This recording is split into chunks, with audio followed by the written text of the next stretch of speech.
Hello guys! Welcome to another guide. Today, babalikan natin yung isang tanong ni Sir Mabs which is craftable gear for beginners. So today's guide is about gearing up. Note that this guide is opinion-based and there are no right or wrong answers on gearing your character. Use this as a guide for gearing as every job has its own unique perks to complement gears or equipment. Before we start, you need to note that there are what we call white and blue equipment. And for sure narinig nyo na rin to at some point during your journey in Rocks. This is a very debatable matter as some say that white gear is on par or even greater sa mga blue gear and vice versa. Note that in this guide, I am not trying to debunk or explain which one is the better one, rather trying to guide you on at least what you should be gearing towards to. So what is it that people say na white versus blue gear? Meron kasing certain items that you get from drops or instances that are white, and blues are those na nakukuha mo from crafting and or the gacha. I want you guys to remove the thinking that colored gear is a rank, para bang sa ibang MMO like normal, epic, legendary, etc. Rather, I want you guys to focus on the stats of the gear as this is the main dish of what your character should be based on. I cannot speak for other classes as I only have one main, which is my assassin, but note that gearing up your character is based on the stats and the sets that complement your job. So always check the stats na pinapataas nito and the set that it does. Pag pinapag-gear mo yung character mo, you have to consider the stats that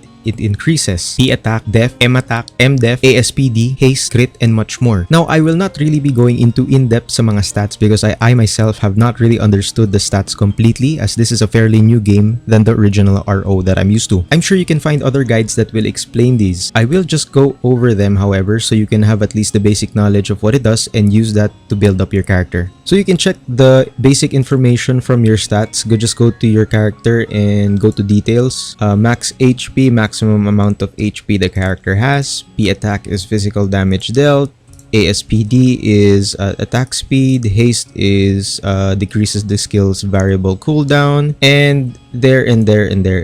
You get the point. You can check it here and build to what you feel or you think you want to build your character. Now that you have at least the bare minimum knowledge for gearing, I will show you how to get the gears. The white gears you can get from instance drops, and depending on which instance you did will determine the level of the gear. Sewer Vault gives you level 25 gear, while Corsair's Curse gives you level 40 gear, and so on. Also note that these gears you get have a set bonus like Golden Spike from the Sewer Vault and etc. Blue gear on the other hand is an entry-level craftable gear, meaning this is the first gear that you can craft at level 30. You can get these crafted sa Frontera and just look at the minimap for the level 30 crafters. Each city have their own crafters at different levels, so best determine kung saan sila when you open the map. Crafting the blue gears would need you to farm instances to get the materials, so it would take you some time to finally finish the whole set. I, however, advise you again to look into the gear that would benefit you on how you would build your character. Note that if you are going to get level 40 craftable gear, you would still need your level 30 gear as a material. So white and blue gear again are very debatable, but ang take ko dyan is always check the stat it increases and kung gaano kalayo ang increase niya sa stat mo. Kunwari ang build mo is defense. Kung meron kang level 30 blue gear na upgraded to 20 but meron kang nakita na white gear na hindi pa upgraded pero it gives you more defense than the one that nasuot mo, take ko dyan is always look at the increase and the set bonus. Kung kaya mong mawalan ng isang item sa set and okay pa yung set bonus, then go for it. Inherit mo na lang yung previous